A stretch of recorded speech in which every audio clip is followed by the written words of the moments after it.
अच्छा, जब मुझे ये क्लैरिटी होगी कि टाइम इज लाइफ, उसके बाद मैनेजमेंट करना अपने आप सीख लूंगा ना। अभी लोगों को क्या लगता है, जैसे ऑफिस में बैठे हैं सपोज और रीले देख रहे हैं, तो उनको लगता है ऑफिस का टाइम चल रहा है तो मैं बर्बाद कर लेता हूँ, और टाइम तेरा ही चल रहा है।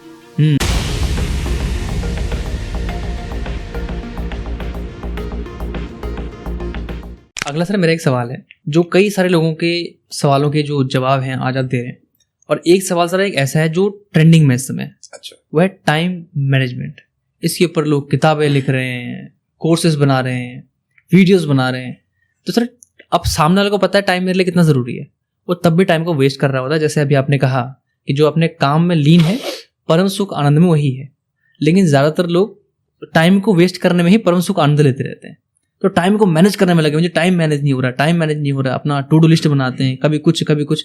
तो सर अगर किसी को अपना टाइम मैनेजमेंट करना हो तो कैसे कर सकता है टाइम अपना मैनेजमेंट? देखिए, हम भी वैसे टाइम मैनेजमेंट पे फुल डे का प्रोग्राम करते हैं, और मैं आपको ना जूस पिलाता हूँ, गन्ना छिलने की जरूरत नहीं है। What is life? अगर आप किसी से पूछें जिंदगी क्या है, तो ज्यादातर लोग तो बॉलीवुड से प्रभावित है, तो कहते हैं जिंदगी अलाना है, डमकाना है, जिंदगी पहेली है, जिंदगी जुआ है, बहुत कुछ कहते हैं लोग, बहुत कुछ कहते हैं। लेकिन एक्चुअली जिंदगी क्या है रावत साहब? जिंदगी is nothing but date of birth और डेट ऑफ डिपार्चर। इसके बीच की जो धूमधाम है वही तो जिंदगी है। कब आए और कब गए, उसके बीच की टाइमिंग को ही जिंदगी कहते हैं। तो टाइम ही तो जिंदगी है रावत साहब। इस वक्त मैं आपके साथ 2 घंटे की जिंदगी लगा रहा हूँ, टाइम नहीं लगा रहा, जिंदगी लगा रहा हूँ। और इसके अलावा जिंदगी क्या होती है आप बताइए? टाइम ही तो है, duration, tenure, that is time. अच्छा, जब मुझे ये क्लैरिटी होगी कि टाइम इज लाइफ, उसके बाद मैनेजमेंट करना अपने आप सीख लूंगा ना। अभी लोगों को क्या लगता है, जैसे ऑफिस में बैठे हैं सपोज और रीले देख रहे हैं, तो उनको लगता है ऑफिस का टाइम चल रहा है तो मैं बर्बाद कर लेता हूँ, और टाइम तेरा ही चल रहा है। लाइफ आप ही की चल रही है, आप ही की चल रही है। इससे क्या फर्क पड़ता है कि आप ऑफिस में बैठे हो? लाइफ तो आपकी चल रही है ना। तो अब लोग क्या कर रहे हैं, अपनी लाइफ को ऐसी ऐसी नॉन प्रोडक्टिव चीजों पर लगा रहे हैं। जैसे फॉर एग्जांपल, अब कहना नहीं चाहिए पर अब आपने पूछा है तो बिल्कुल सर, भाई साहब लोग 10-10, 15-15 सेकंड की रील देख रहे हैं, 2.5 घंटे। अच्छी बात है, बहुत अच्छी बात है। 2.5 घंटे रील देख रहा है। 2.5 घंटे रील देखने के बाद जब उठता होगा आदमी तो तृप्त महसूस करता है क्या कि वाह आज मैंने 2.5 घंटे रील देखी? कोस रहा होता है थोड़ा, यार दिन खराब हो गया, टाइम खराब हो गया, पता नहीं, आंखें कमजोर हो रही हैं, सर्वाइकल का इशू हो रहा है, कमर के इशू हो रहे हैं लोगों के, राइट? लेकिन वो अगले दिन फिर लेके बैठ जाता है, वो लूप में फंस गया। हाँ, तो एक अभी मैंने एक प्रोग्राम में ऐसे ही कहा, मैं कहा यार ये 2.5 घंटे नहीं, ऐसे मत किया करो। तो एक कहता जी आपकी भी तो रील है। तो मैं कहा भाई मेरा भी ना रामदेव वाला हिसाब है। रामदेव कहता देखो प्राणायाम करो, योगा करो, दवाइयों की जरूरत नहीं पड़ेगी। लेकिन अब तुम मानते तो हो नहीं, योगा करते नहीं, तो दवाइयां तुमने खानी है तो फिर मेरी वाली खा लो। तो भाई मेरी रील भी मत देखो।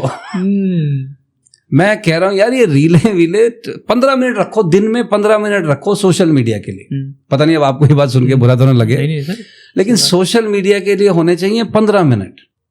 हाँ, अगर आप जैसे आपका तो ये फुल टाइम काम है ना, तो फिर आप तो इसमें सारा दिन लगाते हो तो आपका ये काम है। लेकिन मैं अगर सपोज क्रिएटर नहीं हूं और मैं 2.5 घंटे, मतलब कई लोग ना फेसबुक का मतलब मुझे लगता है बेसमेंट ढूंढ रहे हैं कि कितना नीचे तक जाता है।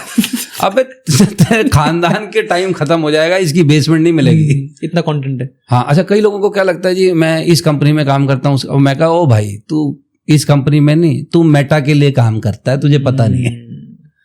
फुल टाइम काम कर रहा है। जिस कंपनी से तनख्वाह लेता है ना आदमी, उससे तो छुट्टी लेता है, मेटा से छुट्टी नहीं लेता। भाई साहब सारा दिन उस पर लगा हुआ है, उसको सब पता है तुम्हारे बारे में। सोच के देखिए। अच्छा, और हैरानी की बात देखो, आप और मैं एक दूसरे पर कितना ध्यान देते हैं पता नहीं है, पर हम जो अभी बात कर रहे हैं ना, अगर फोन यहाँ रखा है वो ध्यान दे रहा है। कौन क्या बात कर रहा है? वो ध्यान दे रहा है, सब सुन। क्यों? वो उसी से रिलेटेड चीजें आपको फिर दिखाना शुरू करता है। एंड गेस व्हाट, आपका टाइम ड्रेन होता है। तो जिस लोगों को टाइम मैनेजमेंट करना है ना, उनके लिए एक चीज है, उसके बिना इनका टाइम मैनेजमेंट हो नहीं सकता, और वो ये है सोशल मीडिया पे 15 मिनट से ज्यादा ना रहें। बस सर यहाँ तो 15-15 घंटे रहते हैं लोग। दैट्स व्हाट, जो आदमी सोशल मीडिया पे इतने समय पर है उसका टाइम मैनेजमेंट नहीं हो सकता, क्योंकि उसके पास टाइम, एनर्जी, अटेंशन तो खत्म हो गया ना। तो वो तो काम को टालेगा, फोकस नहीं हो सकता वो। बल्कि ये किताब है डोपामिन डिटॉक्स। इस किताब को लोगों को पढ़ना चाहिए और उनका काफी लाभ होगा। हाँ। अच्छा, जितनी भी किताबें मैं रेकमेंड कर रहा हूँ, देखिए मेरी किताबें नहीं है, लेकिन ये अच्छी किताबें हैं, तो इनको लोग पढ़ेंगे तो उनका लाभ होगा। जैसा कि मैंने कहा, adding more value then take away, right. तो जो हमें सुनने में अगर समय लगा ही रहा है, हमारे मना करने के बावजूद अगर रीलें देख रहा है तो भाई डोपामिन डिटॉक्स पढ़ लो। लेकिन सर इस तरह के पॉडकास्ट जो देख रहे हैं, जो उसकी लाइफ में एक वैल्यू का काम कर रहे हैं, मतलब एक वर्कशॉप चल रही है उसकी 2 घंटे। हाँ, 15 मिनट, आज 15 मिनट देखे, कल 15 मिनट देखे, एक दिन में 2 घंटे इस पे लगाने की जरूरत नहीं है गुरुदेव, ऐसा ना करें। 15 मिनट से ज्यादा सोशल मीडिया को मत दीजिए। अगला सर मेरा एक सवाल है, लोग सफल होना चाहते हैं, एक सक्सेसफुल माइंडसेट अपना बनाना चाहते हैं, क्योंकि सफलता के लिए माइंडसेट होना बहुत जरूरी है। पहले माइंड सेट होगा, फिर उसके बाद जिंदगी सेट होती है। तो ज्यादातर लोग सर माइंडसेट को बना ही नहीं पाते कि सफलता के लिए माइंडसेट कैसा होना चाहिए। तो सर मैं आपसे पूछना चाहता हूँ, आप इतने समय से इस इंडस्ट्री में हैं, लोगों को आप सफल बनने की बातें लोगों को समझाना, बताना, तो सर अगर किसी को अपना माइंडसेट सफलता के लिए प्रिपेयर करना हो तो वो कैसे कर सकता है? सबसे पहले ना, ये जो माइंड सेट है, माइंड सेट का मतलब क्या है? माइंड जो है सेट हो चुका है ठीक है। माइंड फ्लेक्सिबल होना चाहिए, ओके। माइंड सेट नहीं होना चाहिए। माइंड शुड बी फ्लेक्सिबल, ताकि आप नई अपॉर्चुनिटी देख सकें, नया कुछ सीख सकें। आप ये मान के ना चलें कि जो होना था वो अब तक हो ही चुका है, अभी बहुत कुछ होने की संभावना है, राइट। तो माइंड को सेट ना रखें, माइंड को फ्लेक्सिबल रखें। माइंड नंबर को 1 फ्लेक्सिबल रखें। हाँ। नंबर 2, सक्सेस की भी देखिए फिर अलग अलग लोगों की अलग अलग डेफिनेशन। डिक्शनरी कहती है सक्सेस का मतलब है अचीवमेंट ऑफ गोल, लेकिन डिक्शनरी ये नहीं कहती किस तरीके का गोल। जैसे अगर एक आदमी आज बीमार है, उससे आप पूछिए सक्सेस की डेफिनेशन, वो कहता है भाई बस किसी तरह फिर दोबारा पहले जैसा हो जाऊं, तो वो उसकी सक्सेस की डेफिनेशन। बिल्कुल। किसी की शादी नहीं हो रही, वो सोच रहा है शादी हो जाएगी तो मैं सक्सेसफुल हो जाऊंगा, तो इससे नहीं फर्क पड़ता कौन सा गोल। तो डिक्शनरी कह रही है achievement of goal is success. अच्छा, किसी आदमी का गोल है कि मुझे अपना 100 रुपए का फटा नोट चलाना है आज वो इसीलिए निकला हुआ है, तो उसका गोल है 100 का फटा नोट चलाना है, और वो शाम को सक्सेसफुल फील करके आता है। आप उस पर हंस सकते हैं, लेकिन उसका गोल ही यही था। अच्छा, कईयों का गोल है कि आज सारा दिन मैंने कुछ काम नहीं करना, और सारा दिन काम नहीं किया, तो वो सक्सेसफुल फील कर रहा है शाम को। तो सक्सेस की देखिए कोई एक डेफिनेशन है नहीं। हाउएवर, जो मैं अपना बता रहा हूँ, कईयों को गलत लग सकता है, जो आदमी शाम को ना सिर ऊंचा करके घर जाता है और शाम को सुकून से सो जाता है, वो कामयाब ही है, शायद उसको पता नहीं है। देखिए, जो शीशे में अपने आप को देख सकता है ना सर ऊंचा करके, अपने परिवार की आंख में आंख डाल के देख सकता है कि मैं अपनी जो रोटी लेकर आया हूँ ना घर पे, वो मेरी खून पसीने की है, मेहनत की है, मैंने चोरी चकारी नहीं की है, कहीं किसी को कुछ चिपकाया नहीं है, वैल्यू ऐड करके आया हूँ, हाँ, मेहनत करके आया हूँ।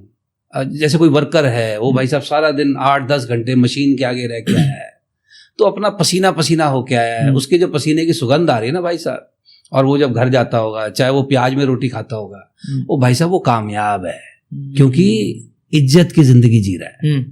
उसको नहीं डर लगता कि ओ कहीं हल्की सी आवाज होगी तो कोई मेरे यहाँ तो नहीं रेड हो रही है। तो जो भाई साहब जिसके पास जीवन में रिस्पेक्ट है, घर वालों का साथ है, और रात को नींद सुकून की आ जाती है, दवा नहीं खानी पड़ रही है, दवा नहीं खानी पड़ रही, वो आदमी कामयाब है। बाकी तो जीरोस का खेल है। मेरी कमाई में और मिस्टर अंबानी की कमाई में कुछ जीरोस का ही तो फर्क है। उनके 1-1.5 लाख जीरो फालतू होंगे लेकिन हमारा खाली जीरो थोड़ी है। हमारा तो भी कुछ है नहीं हमारा। और सबसे बड़ी बात है भाई साहब, मेरे पास पिछले 15 साल हो गए 1 रुपए का कर्जा नहीं मेरे ऊपर। ये कितनी बड़ी अचीवमेंट है। हाँ, 1 रुपए का कर्जा नहीं है। तो अंबानी पे तो कर्जा भी होगा, कर्जा भी होगा। तो फिर और बाकी तो जीरोस का खेल है, ये तो खत्म कभी हुई नहीं है। तो ये हमारा भी बढ़ ही रहे, जीरोस कम नहीं हो रहे। लेकिन बाकी सब जीरोस का खेल है, वो चलते रहेंगे, वो जीरो आगे आगे बढ़ते रहेंगे, वो ठीक है। लेकिन रिस्पेक्ट और सुकून, अगर मैं कोई ऐसा काम करके जीरो बढ़ा रहा हूं जिससे मैं सुकून खो देता हूं और मैं रिस्पेक्ट खो देता हूं, ऐसे जीरो अपने को नहीं बढ़ाने। अब ये बात सही है गलत है मुझे नहीं पता, पर ये पिताजी ने हमारी खोपड़ी में ना कील की तरह ठोकी हुई है। वही आज काम भी आ रही है। अब वो काम आ रही है, जितना आ रही है मुझे नहीं पता, लेकिन अब यही कारण है शायद कि कई कामों को ना हम नो कह देते हैं कि हम नहीं करेंगे रिस्पेक्ट, क्योंकि मुझे ना उसमें वो लगता है कि यार इसमें ना इस पे थोड़ा प्रश्न चिन्ह आ सकता है, क्वेश्चन मार्क। तो हम 36 चीजें ऐसी छोड़ देते हैं कि नहीं ये नहीं करनी अपने। तो जिस आदमी के पास, मैं कह रहा हूँ जी, वो जिसका सर ऊंचा है ना और चैन से सो रहा है रात को, परिवार है जिसके पास, अरे भाई साहब, अगर आपके पास परिवार है, कितनी बड़ी चीज है, बहुत बड़ी बात है। आजकल आपको पता है शहरों में जॉइंट फैमिली किसको कहते हैं? अगर हस्बैंड वाइफ इकट्ठे रह रहे हैं उसको जॉइंट फैमिली कहते हैं क्योंकि इकट्ठे रहना मुश्किल हो गया है, बंधन बन गए हैं, संबंध कम हो रहे हैं, बंधन ज्यादा बन। तो जिनके पास संबंध है, रिस्पेक्ट है, और ऑफ कोर्स धन भी इतना तो होना चाहिए कि आपकी जरूरतों के लिए आपको इधर उधर ना देखना पड़े, तो वो अगर रिस्पेक्टफुल तरीके से आप कर रहे हैं और सुकून है, तो भाई साहब आप सक्सेसफुल आदमी हैं, मौज करो। यानी कि सर माइंड को सेट नहीं करना, माइंड को फ्लेक्सिबल रखना है, नया नया सीखना है, हमेशा अलर्ट रहना है, और रिस्पेक्ट, इज्जत पे आंच नहीं आने देनी। क्या बात है सर। ये सर मैं ये इस पूरे पॉडकास्ट के अंदर ये कई बार सर ने कहा रिस्पेक्ट रिस्पेक्ट रिस्पेक्ट, तो मेरे दिमाग के अंदर भी घुसने लग गई है कि रिस्पेक्ट ही सब चीज होती है। क्या बात है सर। जैसे मतलब आप देखिए कई लोग आजकल इसलिए फेमस है क्योंकि वो माइक पे गालियां देते हैं। अब यार मुझे नहीं पता, कल्चर सा हो गया सर, कूल कल्चर सा हो गया। हाँ, यंग जनरेशन का कुछ होगा। अब हमें तो बुढ़ापा आ गया, तो खैर, पर मुझे नहीं समझ में आता कि गालियां देने वाला तो चलो पैसे कमा रहा है, उसका मुझे समझ आता है। जो सुन रहे हैं गधे गालियां सुन रहे हैं, उसके पैसे दे रहे हैं मतलब अगर मुझे गालियां बोल के पैसे कमाने हैं, आई एम नॉट इंटरेस्टेड। अच्छा, ऐसा थोड़ी कि गालियां सीखने के लिए मुझे कहीं यूनिवर्सिटी जाना है। मैं दिल्ली में पैदा हुआ हूँ, गालियां देना तो हमारा नेचुरल तरीका है। क्या बात है। एक सर सवाल जो अभी हमने बात की रिस्पेक्ट के बारे में, लोगों के अंदर सर गुस्सा इतना भरा हुआ आज के समय में, लोग एंगर मैनेजमेंट के कोर्स भी करते हैं, हेल्थ पर ध्यान भी दे रहे हैं, किताबें भी पढ़ रहे हैं, उसके बाद भी उनका एंगर मैनेज नहीं हो पाता। गुस्सा इतना भरा हुआ है लोगों के अंदर, हर की किसी गाड़ी लग जाए, टच हो जाए, वो लड़ने को, उतार के मारने को तैयार हो जाता है। कितने ऐसे केसेस निकल के आते हैं कि रोड रेंज में ये हो गया, वो हो गया। तो सर घर के अंदर भी, व्यापार के अंदर भी, सड़क के ऊपर भी लोगों के अंदर फ्रस्ट्रेशन भरी हुई है। तो अगर किसी को सर अपना एंगर मैनेजमेंट करना हो, वो कैसे कम कर सकता है, कैसे अपने आप को इस जाल से बचा सकता है? इसका जवाब बड़ा लंबा है, पर मैं आपको फिर थोड़ा शॉर्ट में बताता हूँ। देखिए, जो आप रोड रेज की बात कर रहे हैं ना, रोड रेज का कारण ये है, उन लोगों ने भी गाड़ियां ले ली हैं जो अफोर्ड नहीं कर सकते। ईएमआई का फ्रस्ट्रेशन, ऑफ कोर्स। अरे ईएमआई निकालनी भारी हो रही है और ऊपर से तूने डेंट डाल दिया तो पैसे की कमी, गुस्सा तो आएगा ना यार। मतलब एंगर पैसे की कमी से निकल रहा है। Anger is because of your pretensions. Pretension leads to tension. जैसे मैं आपको एक और चीज बताता हूँ, हमारे फादर साहब ने हमें हमेशा बताया है कि जो आपकी एक्चुअल फाइनेंशियल स्टेटस है, उससे एक स्टेप नीचे जीवन जिए। जो एक्चुअल फाइनेंशियल स्टेटस है उससे एक स्टेप नीचे, 2-3 स्टेप ऊपर का दिखावा करने की जरूरत नहीं है। तो उससे क्या होता है, जैसे अब हम कार चला ही रहे हैं ना, कब से चला रहे हैं, पर जैसे मैंने कहा, मैं 15 साल से कर्जा मुक्त हूँ, मेरी कोई गाड़ी की ईएमआई ड्यू नहीं है, मेरा कोई घर, कोई इन्वेस्टमेंट, कोई, एक रब दी मेहर है, 1 रुपए का कर्जा नहीं है अपने ऊपर। तो वो गाड़ियों पे दिल्ली में तो आपको पता है जी, लगता है आप आराम से चला रहे हो, पीछे वाला जल्दी में है, वो ठा मारता हो। अच्छा, मेरे साथ पर्सनली, मेरे साथ 4-5 बार हो चुका है। पर मैं गाड़ी से उतरता भी नहीं हूँ कि कहीं कोई सोचे कि कोई लड़ने आ रहा है। देखिए, मुझे एक चीज का पता है कि ये घर से मेरी गाड़ी ठोकने तो निकला नहीं था, गलती से ही हुआ होगा, झपकी आई होगी, पैर दब गया होगा, पर मेरी गाड़ी ठोकने थोड़ी निकला है। और गाड़ियां इंश्योर्ड है आजकल, हो जाएगा इंश्योरेंस में, ना भी होगा 5-10 करा लेंगे। अरे अगर मैं इसको अफोर्ड नहीं कर सकता तो मुझे इस गाड़ी में बैठने की क्या जरूरत है? तो हमारा बड़ा सिंपल है, एक तो लोगों को रोड रेज थोड़ा, एक तो इस कारण से भी हो रहा है, दूसरा इस कारण से भी हो रहा है कि अगर मैं बाहर नहीं निकला तो कहीं वो ये ना सोचे मैं डर गया, ईगो। अच्छा, उस आदमी को मैं जानता भी नहीं, वो क्या सोचे मैं इतना लोड क्यों ले रहा हूँ मुझे आज से पहले दिखा नहीं, आज के बाद दिखना नहीं है। वो मेरे बारे में सपोज ये सोच रहा है कि ये डर गया, डर के मारे नहीं उतरा। सोचने दे, जीतने दो उसको लगने तो जीत रहा है। पता क्यों? मुझे किसी ढंग की जगह पहुंचना है, मैं इसके साथ उलझ के अपना टाइम वेस्ट नहीं करना चाहता। तो एक्चुअली जनरली द एंगर, 2-3 कारण है। नंबर 1 कारण ये है कि लोगों के अंदर ना एक तो हेल्पलेसनेस फील होती है। जब आदमी हेल्पलेस फील करता है तो गुस्सा दिखाता है। जब उसको समझ आता है और कोई तरीका ही नहीं है स्थिति से बाहर निकलने का, तो वो गुस्सा करता है। जैसे जितना कमजोर आदमी होगा, आप देखना गुस्सा उतनी जल्दी करता है। क्यों? ताकि वो दिखाना चाहता है कि ताकि तुम मुझ पर हावी ना हो जाओ। जो सक्षम आदमी है वो पहले गुस्सा नहीं करता, वो कहता है तुम करके देख लो। राइट? तो एक तो ना हेल्पलेसनेस से गुस्सा आता है। तो अपनी हेल्पलेसनेस पे काम करो, बजाय इसके कि आज मैं इस पे गुस्सा कर रहा हूँ, कल उस पे गुस्सा कर रहा हूँ। तो अपनी जो थोड़ी कमजोरियां हैं उस पे मजबूत करने पर ध्यान दो, रादर देन गुस्सा करो। लेकिन सर जिनके पास पैसा भी आती है वो कर्ज मुक्त भी है, कई ऐसे लोग हैं कि जो तब भी हाँ वो फिर दूसरा कारण है। फिर वो दूसरा कारण उनका ये है कि अब उनके अंदर वो आ जाती है कि वो किसी के साथ भी ऊंची आवाज में बात कर सकते हैं, अहंकार। तो एक वो अहंकार आ जाता है। वो तब तक चलता है जब तक उनको दूसरा डैडी नहीं मिल जाता कोई। देखिए मैं हमेशा लोगों से कहता हूँ एक बात ध्यान रखो, बिना बाप का दुनिया में कोई नहीं है। कोई सोचे कि मैं खुद ही पैदा हो गया हूँ, ऐसा तो है नहीं। तो पापा सबका है, कईयों का आज तक चल रहा है, इसका मतलब तेरा पापा भी मिला नहीं है। जिस दिन मिल गया तो ऐसी गलत आदत मत रखो, और खासकर हमारे दिल्ली एनसीआर में ऐसी आदतें मत रखो। कोई ना कोई पापा मिला ही होता है। तो ये हर जगह शोषा दिखावा। एक्चुअली मैं क्या बताऊं, जब फिर वो सोशल मीडिया पे आ जाएगी, दिखावे का जमाना है। हर चीज दिखावे की। अच्छा, हर चीज दिखाने के लिए हो रही है, एक्चुअल होना उससे कोई लेना देना नहीं, जरूरत के हिसाब से नहीं हो रही है। हाँ, तो इसीलिए मैंने कहा प्रिटेंशन है, all pretension leads to tension. जितना आदमी के जीवन में दिखावा ज्यादा है उतना वो तनाव में ज्यादा है, जितना तनाव में ज्यादा है उतना गुस्सा ज्यादा करेगा। गुस्सा मुझे भी आता है, ऐसी बात नहीं है कि मतलब ये तो झूठ होगा मैं कहूँ मुझे गुस्सा। नेचुरल फिनोमेनन है, नहीं नेचुरल है, हमें भी गुस्सा आता है, लेकिन अब मैं करता कम हूँ। हाँ, मतलब अब आपको मुझे गुस्सा दिलाने के लिए थोड़ी ज्यादा मेहनत करनी पड़ेगी, पहले कम करनी पड़ती थी। पहले छोटी छोटी बात पे भी आ जाता था, पर अब रियलाइज हो रहा है कि ये तो अपनी हेल्पलेसनेस है, अपना ईगो है, अपना अहंकार है। अगला सर मेरा एक सवाल है, बहुत सारे लोग अपने ना पुराने बिलीफ को तोड़ नहीं पाते। अगर वो किसी गरीब पृष्ठभूमि से आए हैं और आज अगर सफल बनना चाहते हैं, तो वो सोचते हैं कि नहीं हमारी तो किस्मत यही है, और वो उनका बिलीफ बन जाता है कि मैं ऐसा ही रहूंगा क्योंकि मेरे पास्ट के जो लोग हैं, जो मेरी फैमिली रही है, जो मेरे इतिहास रहा है, वो भी ऐसा ही रहा है। अगर सर किसी को अपना बिलीफ अच्छा करना हो कि मुझे कामयाब बनना है, आगे बढ़ना है, पुराने बिलीफ को तोड़ना है, तो सर वो कैसे कर सकता है ताकि उसके अंदर नेगेटिव थॉट ना आए और वो उसको आगे बढ़ने से न रोके पीछे? देखिए यहाँ मैं चाहता हूँ लोगों को एक हम लोग बताते हैं, एक होता है रिजल्ट पिरामिड। एक थ्योरी है रिजल्ट पिरामिड। तो रिजल्ट पिरामिड क्या कहता है कि जो रिजल्ट्स हैं वो आते हैं एक्शन से, लेकिन जो एक्शन है जो आपने अभी कहा है वो आते हैं बिलीफ से। जैसे अगर किसी का अपने बारे में ये बिलीफ है कि क्योंकि मेरी अंग्रेजी अच्छी नहीं है तो कामयाब होने के लिए तो अंग्रेजी अच्छी होनी चाहिए, तो अब अगर ये बिलीफ है तो वो फिर कई अपॉर्चुनिटीज को मिस करेगा इंग्लिश ना आने के चक्कर में। तो लेकिन अब ये बिलीफ है उसका। अब ये बिलीफ क्यों है?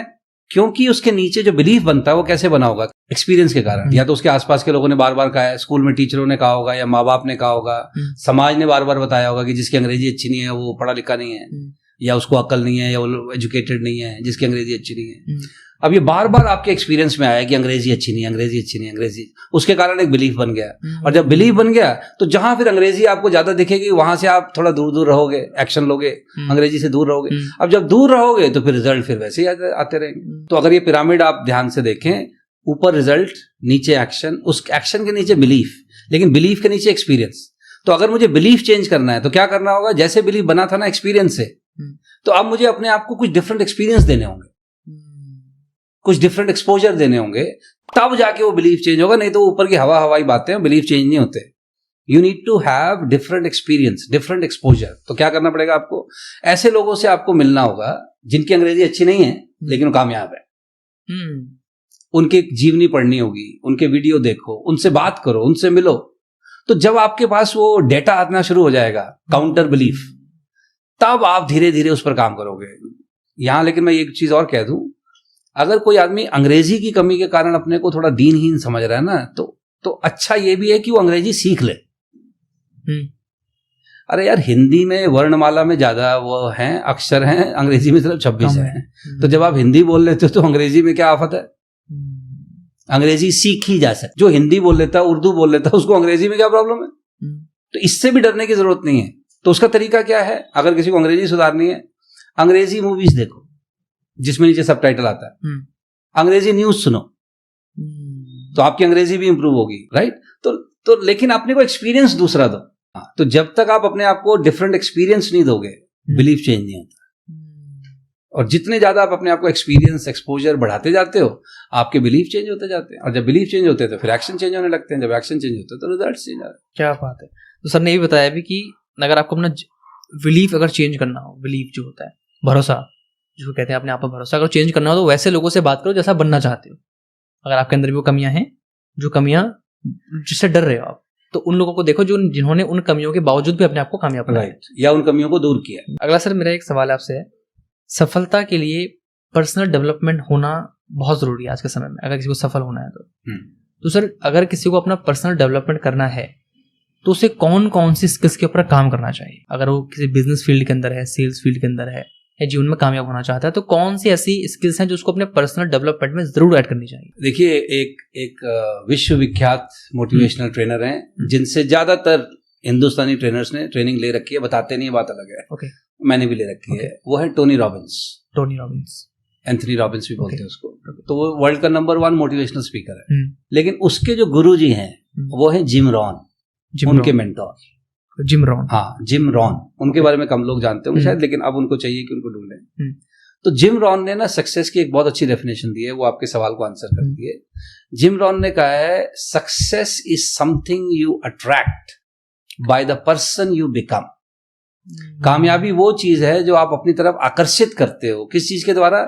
जिस तरीके के व्यक्ति आप बन रहे हो। तो वो हमेशा कहते थे व्हाट आर यू गेटिंग से ज्यादा अपने आप से पूछो व्हाट आर यू बिकमिंग। आपको क्या मिल रहा है, आप अपने आप से ये पूछो गुरुदेव आप बन क्या रहे हो। So are you becoming better every day. तो जो पर्सनल डेवलपमेंट की बात है आपकी, जैसे मैं कई बार थोड़ा मजाक में कहता हूँ, कई ऐसे लोगों के पास महंगी गाड़ियां होती हैं कि जब वो शीशा नीचे करते हैं ना और मुंह खोलते हैं तो गाड़ी की इंसल्ट हो जाती है। मतलब वो उस काबिल नहीं थे। हाँ, कि मतलब कैसे कैसे लोग आजकल ऐसी गाड़ी में घूम रहे हैं। मतलब अच्छा, फोन आजकल लोगों ने 1.5 लाख ले रखे हैं, लेकिन जब वो फोन पे बात करते हैं तो वो भाई साहब वो फोन की इंसल्ट है। क्यों? उन्होंने अपना कम्युनिकेशन स्किल नहीं सुधारा। इनकम बढ़ गई किसी कारण से। बाप दादों ने जमीन इकट्ठी की थी, इन्होंने जमीन बेच दी और बाबूजी फॉर्च्यूनर में आ गए। सपोज अब फॉर्च्यूनर में तो आ गए, पैसा तो आ गया, पर वो गाड़ी में बैठने का तरीका, सलीका, अच्छा उस गाड़ी को चलाने का तरीका, वो आपने सुना नहीं? वो किस पता नहीं कौन से का है, मुझे नहीं पता। वो क्या कहता है कि तुम्हारी फितरत बता रही है तुम्हारी दौलत नहीं है। तुम्हारा लहजा बता रहा है, तुम्हारा लहजा बता रहा है तुम्हारी दौलत नहीं, तुम्हारी दौलत नहीं है। तो ये दौड़ा रहे हैं गाड़ियां, ये कोई खानदानी रईस नहीं दौड़ा रहे, नहीं, जो नवे या जो नवे बच्चे हैं जो अभी वो दौड़ा रहे हैं। खानदानी रईस गाड़ियां सड़कों पे ऐसे नहीं दौड़ा रहे, वो हमेशा ड्राइवर को कहते हुए आराम से चला रहा है, कोई जल्दी नहीं है, आराम से चल। हाँ, जबकि उसकी गाड़ी में जो मीटर है ना वो 300 तक जाता है, ऑडोमीटर उसका, पर वो अपनी गाड़ी भाई साहब 80-100 से ऊपर नहीं ले जाने देगा। ये जो नवे हैं ये कई बार ऐसी गाड़ियों को 100 पे खींच रहे होते हैं जो 100 के ऊपर है भी नहीं मीटर में। जबरदस्ती खींच रहे होते हैं जबरदस्ती खींच रहे होते हैं। तो वो दौलत नहीं है। तो अगर आप अपने को डेवलप नहीं करते लेकिन सिर्फ धन बना रहे हो, तो फिर उसमें ना उस धन की भी लोग फिर वो करते हैं कि बात सही है, लक्ष्मी जी ना उल्लू पे ही बैठती है, तो लोग फिर इस तरीके की बात करते हैं ना। तो इसलिए आपका प्रश्न बहुत अच्छा है कि आदमी को सेल्फ को जरूर डेवलप करना चाहिए। अपना टेक्निकल स्किल बढ़ाओ, अपनी नॉलेज बढ़ाओ, अपना सलीका बेहतर करो, अपनी भाषा को थोड़ा मैच्योर करो, और उससे बड़ी बात है थोड़ी जीवन में और अपने व्यवहार में विनम्रता रखो। कठोरपना नहीं होना चाहिए। कठोरपना ये बता रहा है कि ये अभी ढंग का कुछ बना नहीं है। देखिए, वरना ना विनम्रता ऑटोमेटिक आती है जब आदमी को पता चल जाता है कि यार ये सिर्फ मेरे करने से नहीं हुआ, इसमें काफी लोगों ने सहयोग किया। अकेले मेरे का योगदान, मेरा अकेले का नहीं है, मेरे माता पिता का सहयोग है, मेरे पूर्वजों ने मेहनत की थी, मेरे टीम वाले सहयोग कर रहे हैं, मेरे पार्टनर ने मदद की है।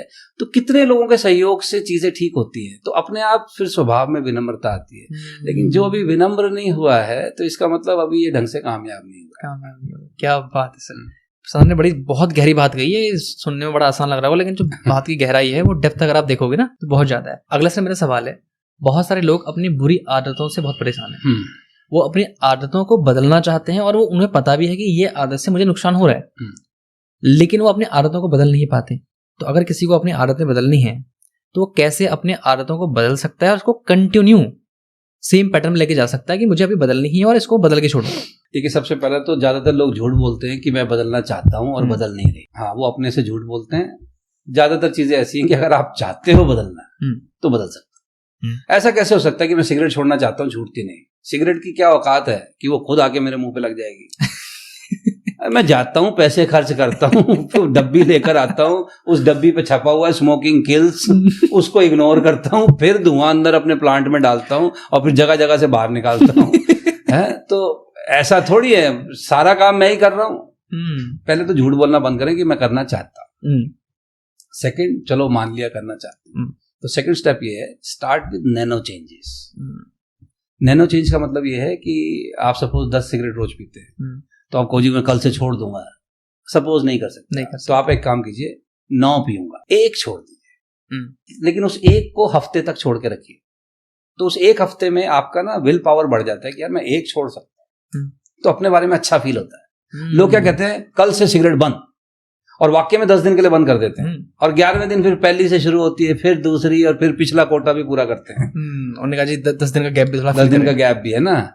इसकी बजाय फिर आप नैनो चेंजेस कीजिए, नैनो स्टेप्स लीजिए। 1 से शुरू कीजिए, उसको हफ्ते सस्टेन कीजिए, फिर अगले हफ्ते के लिए लीजिए कि अब मैं चलो अब 2 छोड़ता हूं। तो फिर आप थोड़ा नैनो चेंजेस करके अपने चेंज को परमानेंट कर सकते हैं। और दूसरी चीज, कई बारी ना आपको अपने एनवायरनमेंट में भी चेंज करना होता है। अगर आपको अपनी आदत चेंज करनी है, अपने माहौल को, दोस्तों को जिन जगह आप विजिट करते हो उन माहौल को भी चेंज करो। तो जब तक एनवायरनमेंट आपको, देखिए जब आप में खुद की शक्ति बढ़ जाएगी तब तो एनवायरनमेंट आप पर उतना असर नहीं करेगा, लेकिन जब तक अभी खुद की शक्ति नहीं बढ़ी हुई है तो तब तक अपने को थोड़ा सा एनवायरनमेंट से प्रोटेक्ट करो। जैसे फॉर एग्जांपल, अगर आपका इम्यून सिस्टम स्ट्रांग नहीं है तो जिस आदमी को बार बार सर्दी जुकाम होता है, आप उससे थोड़ा दूर रहो ना, बीमार नहीं पड़ेंगे। हाँ, लेकिन जब आपका इम्यून सिस्टम स्ट्रांग हो जाए तब दूसरे की मदद कर सकते हो कि चल भाई तेरी भी मदद करूं। और पता चला अभी अपना ही सिस्टम कमजोर है और फिर वो सूटा मारने वाले के साथ बैठ गए, तो फिर वो सिगरेट फिर अपने आप आ जाएगी ना, अपने आप आ जाएगी, लाभ दे दे। हाँ, तो लाभ ही दे दे। तो उस आदत को रिपीट करना अपने लिए मुश्किल बनाइए। ऐसी चीजें अपने आसपास से हटाइए जो उस आदत को करने में आसान करती है। फॉर एग्जाम्पल, अगर किसी को सिगरेट छोड़नी है तो अपने पास डब्बी रखना बंद कर दे, एक लेने जाया करे, कट्ठी ना ले 4-5। तो फिर मुश्किल हो रहा है ना कि अब फिर सिगरेट पीने का मन करा तो फिर जाना पड़ेगा, फिर लाना पड़ेगा। हाँ, फिर लाना पड़ेगा। तो अपने आसपास उसके लिए कठिनाइयां उत्पन्न कीजिए, सरलता से वो हैबिट दोबारा से आप ना ट्रिगर कर सके। तो लेकिन ये सब वो करेंगे जो वाकई में बदलना चाहते हैं, जिसको बदलना नहीं चाहता, खाली झूठ बोल के काम चला रहा है, अपने को बेवकूफ बना रहा है, वो कंटिन्यू करेगा। यानी जो बदल नहीं पा रहा है अपनी आदतों को, खुद को बेवकूफ पहले, हाँ, वो खुद को बेवकूफ बना रहा है, वो ढंग से बनाता रहे। अपने आप को आदत तो किसी बात आती है नहीं, उसको सिर्फ जब रिपोर्ट आ जाएगी डॉक्टर की, वो तब चेंज कर लेगा। सर, मेरा एक सवाल और है, बस लास्ट सवाल है। बहुत सारे लोग चाहते हैं कि मैं बिजनेस करूं, वो नौकरी कर रहे होते हैं, अब वो बिजनेस में शिफ्ट होना चाहते हैं क्योंकि उन्होंने इंटरनेट में ऐसे लोगों को देख लिया है जो बिजनेस करके बहुत अमीर बने। लेकिन आपने अपने एक ट्रेनिंग प्रोग्राम के अंदर कहा कि कैसे लोगों को बिजनेस करना चाहिए और कैसे लोगों को बिजनेस नहीं करना चाहिए। तो सर, मैं चाहता हूँ यहाँ पर भी अगर आप लोगों को बताना चाहें जो जॉब कर रहे हैं, क्या वो जॉब में भी आगे बढ़ सकते हैं या उन्हें बिजनेस ही करना चाहिए, और कैसे लोगों को बिजनेस करना चाहिए, कैसे लोगों को जॉब करनी चाहिए? देखिए, मैं अब ये तो नहीं आपसे कहूंगा कि किन लोगों को करना चाहिए, किन लोगों को नहीं करना चाहिए, लेकिन मैं ये कह रहा हूँ जिन लोगों को अपने जॉब में स्वीट स्पॉट महसूस हो रहा है और प्रगति हो रही है, तरक्की उनकी हो रही है, रिस्पेक्ट उनको मिल रही है, अगर उनको अंदर से कोई झंझट नहीं हो रहा है तो उनको तो अपनी जॉब कंटिन्यू करनी चाहिए। जिसको प्रोग्रेस दिख रही है अपनी काम में, नहीं, जिसको सुकून है, रिस्पेक्ट है, और जो उसकी क्षमता है उसके अनुसार अगर उसको लगता है कि जस्टिफिकेशन है, तो उसको अपना काम दिल लगा के वही करना चाहिए। देखिए, सारे लोग, आप मुझे बताइए, 140 करोड़ की हिंदुस्तान की जनता सारे बिजनेस कर लेंगे क्या? कुछ को तो जॉब भी करनी होगी। तो हर चीज, अगर जो जॉब कर रहा है उसको ध्यान से करे।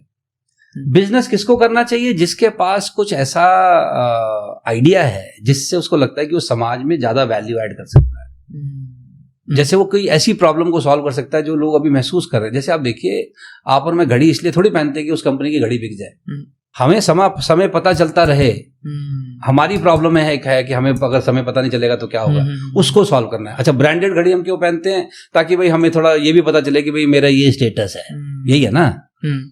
तो हम उसको अपनी जरूरत, तो आपको समाज की कोई जरूरत, अगर आपको लगता है कि समाज की कोई ऐसी जरूरत है जो आप बेहतर पूरी कर सकते हैं, आपके पास आइडिया है, तो आप करिए ना, बिजनेस करिए, जरूर कीजिए। लेकिन अगर आपके पास कोई ऐसा आइडिया नहीं है, लेकिन बिजनेस इसलिए करना है क्योंकि मैं कुछ और कर नहीं सकता, तो करिए बिजनेस। लेकिन फिर कोई ऐसा बिजनेस कर लीजिए जो आपकी आर्थिक क्षमता के अनुरूप आता है, आपकी बौद्धिक क्षमता के अनुरूप आता है, तो उसको कर लीजिए। तो ऐसा कोई हार्ड एंड फास्ट रूल नहीं है कि इस आदमी को बिजनेस करना चाहिए, इस आदमी को जॉब करनी चाहिए। जनरली वैसे आप देखोगे, जॉब मिलने के लिए आपकी पढ़ाई लिखाई और बेसिक स्किल होना जरूरी है, वरना जॉब मिलना आसान नहीं है। सिमिलरली बिजनेस खोलना बड़ा आसान है, लेकिन बिजनेस को लॉन्ग टर्म पे चलाना मुश्किल है। अब आपने अभी अब मैं नाम नहीं लेना चाहता, आज से 1.5-2 साल पहले उनके केस स्टडी बन रही थी कि ये यूनिकॉर्न बन गए, ये इतने करोड़ के हो गए सिर्फ 2 साल में, और आज उनका नाम नहीं है, कहीं नाम लेवा नहीं है उनका। अच्छा, आजकल बिजनेस कुछ ऐसे बिजनेस भी चल रहे हैं जो घाटे में चल रहे हैं, लेकिन बिजनेस कहते हैं उसको। मैं थोड़ा पुराना आदमी हो गया हूं, तो जिसमें प्रॉफिट नहीं आ रहा मैं उसको बिजनेस नहीं कहता, वो है भी नहीं बिजनेस, वो कुछ और ही होगा। नहीं है, आजकल लोगों के चल रहे हैं, लेकिन वो बिजनेस के नाम पे चल रहे हैं, लेकिन बिजनेस एक्चुअल में है नहीं वो। हाँ, क्योंकि जिसमें प्रॉफिट नहीं बन रहा वो बिजनेस है, वो मेरी समझ में अभी भी नहीं आता। लेकिन खैर आजकल वो चेंज हो रहा है आइडिया, लोग घाटे में चलाते हैं 10-12 साल, उसकी वैल्यूएशन बढ़ जाती है, ग्राहक बन जाते हैं, और फिर वो कोई और उसमें पैसे लगा देता है। लेकिन मैं ये कह रहा हूँ कब तक चलेगा ये, जब तक मतलब कभी तो प्रॉफिट कमाना उस बिजनेस को। खाली समाज सेवा कर लो, खोल नहीं रखा, अदरवाइज तो बिजनेस नहीं है ना। अब business has to make money. हाँ, वो ठीक है कि कई बिजनेस 3 साल में पैसे बनाते हैं, कई 10 साल में बनाते हैं, लेकिन आपके पास एक क्लियर बिजनेस प्लान होना चाहिए। और अगर आपने सपोज 10 साल के बाद प्रॉफिट बनाना है, तो 10 साल तक बिजनेस कैसे चलाओगे, वो पैसे कौन देगा, उसका कोई प्लानिंग होना चाहिए। तो अगर आपके पास क्लैरिटी है कि what problem can you solve and you have the financial muscle to sustain, तो फिर आपको बिजनेस में आना चाहिए। क्यों नहीं आना चाहिए? और आजकल तो देखिए, बिजनेस खोलने के लिए जरूरी नहीं है कि ज्यादा धन चाहिए। ऐसे कई बिजनेस आइडियाज हैं जो आप अपने गांव देहात में भी कर सकते हैं। आजकल खेती बाड़ी में लोग एंटरप्रेन्योरशिप कर रहे हैं, और मैं तो हमेशा लोगों से रिक्वेस्ट करता हूं कि थोड़े रियल काम करो, खाली रील वाले काम ना करो। रील वाले काम करें, रियल वाले काम करें। हाँ, थोड़े रियल वाले काम करो जो धरती पे भी काम आते हैं। देखिए, किसान जब अनाज उगा रहा है वो काम आता है, दिखता है। अगर आज अनाज बनना बंद हो जाए ना भाई साहब, आप बताओ जरा दुनिया में क्या होगा।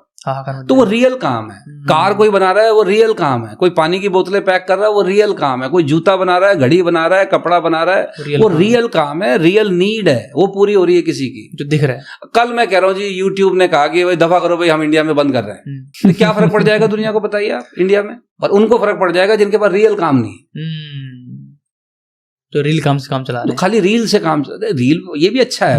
मैं कह रहा हूँ परमात्मा करे ये काम भी लोगों का बढ़े। मैं सिर्फ एक एग्जांपल के लिए कह रहा हूँ कि कोई रियल चीज ढूंढो, खाली रील नहीं, कोई रियल काम भी होना चाहिए आदमी। और ऐसे तो बहुत काम है सर, बहुत काम है। कपड़े बेचो भाई साहब, दवाइयां हैं, घड़ियां हैं, जूते हैं, मसाले हैं, नमक है, हर चीज अपने आसपास देखो ना, लाइटें हैं, बल्ब है, कितनी चीजें हैं, और ये कोई ना कोई बना रहा है, कोई ना कोई बेच रहा है। तो कोई रियल काम करो। क्योंकि सर लोगों के दिमाग में आ गया, मतलब उनको चाहिए करोड़ों, वो अभी बेचारे 1000 तक भी नहीं पहुंचा, लेकिन वो सीधे करोड़ों चाहिए ना उन्हें। तो कहते नहीं जी, हम तो वही करेंगे जिसमें करोड़ों आएंगे। अच्छी बात है, लेकिन वो टाइम लगता है। देखिए, वेदांता कहता है anything which is not gradual will not be sustained. Hindi में इसको अगर कहें तो कोई भी ऐसी चीज जो स्नय स्नय करके, धीरे धीरे करके नहीं उभरी है, वो लंबी नहीं टिकेगी। जैसे मैंने कहा ना, एक पीढ़ी खपती है भाई साहब, तब जाके कोई उद्धार होता है पीढ़ियों का। लगता है अच्छी चीजों में समय लगता है। ये आजकल ये जो ये हर चीज है ना, instant noodle, instant coffee, instant relationship, यूं स्वाइप करो तो यस और यूं करो तो नो, ये इजी कम इजी गो है। क्या अच्छी चीजों में समय लगता है, तो धैर्य रखें। बिजनेस बिल्ड करने में भी समय लगता है, राइट? तो उतना समय और वो धैर्य आपके पास होना चाहिए। क्या बात है सर। एक सर आखिरी सवाल इस पॉडकास्ट को खत्म करने से पहले, जीवन भर सफल रहने का क्या रहस्य? कोई तरीका नहीं है भैया। कुछ चीजें हमारे अधिकार में है, कुछ चीजें नहीं है। ऐसी कोई तोप नहीं है यहाँ पर मैं कि इसकी गारंटी दी जा सके कि हम जीवन भर सफल रहे। जैसे मैंने क्या कहा है, मेरा बड़ा सिंपल है कि आदमी के जीवन में रिस्पेक्ट होनी चाहिए, परिवार में संबंध अच्छे होने चाहिए, और रात को सुकून की नींद आनी चाहिए। लेकिन देखिए, मैं इस बात की गारंटी नहीं दे सकता कि ये तीनों चीजें कल भी मेरे पास रहेगी। क्या पता है परमात्मा क्या चीजें होती हैं, क्या घटनाएं होती हैं, क्या परिस्थितियां होती हैं। आप और मैं यही कर सकते हैं कि अपनी तरफ से वो सब करते रहे जो हम कर सकते हैं, जो आपने पिछले बार। हाँ, और उसके बाद फिर जो हो रहा है वो परमात्मा का प्रसाद समझ के ग्रहण करें भाई साहब। और इस अहंकार में भी ना रहें कि मैं किसी चीज को हमेशा अपने ही दम पे रख सकता हूँ, उसमें परमात्मा की कृपा भी चाहिए। तो थोड़ा विनम्र रहें। क्या बात है sir, thank you so much sir. आज अपने हमारे साथ अपनी इतनी शानदार महत्वपूर्ण जानकारियां, सब्जेक्ट के ऊपर कमांड, और जो भी आपने आज यहाँ पर अपने लाइफ लेसन को दिया है वो लोगों के बहुत काम आएंगे। Thank you so much sir आपका हमारे पॉडकास्ट में आने के लिए। और उम्मीद है कि आने वाले समय में दोबारा सर से मुलाकात जरूर होगी, और किसी ऐसी ही पॉडकास्ट में, किसी ऐसी ही बहुत सारी इन्फॉर्मेशन के साथ जो आपके जीवन को बदल सकती है। तो आपने इस वीडियो से क्या सीखा मुझे एक बार कमेंट बॉक्स में कमेंट करके जरूर बताइएगा। Thank you so much sir हमारे पॉडकास्ट में आने के लिए। Thank you.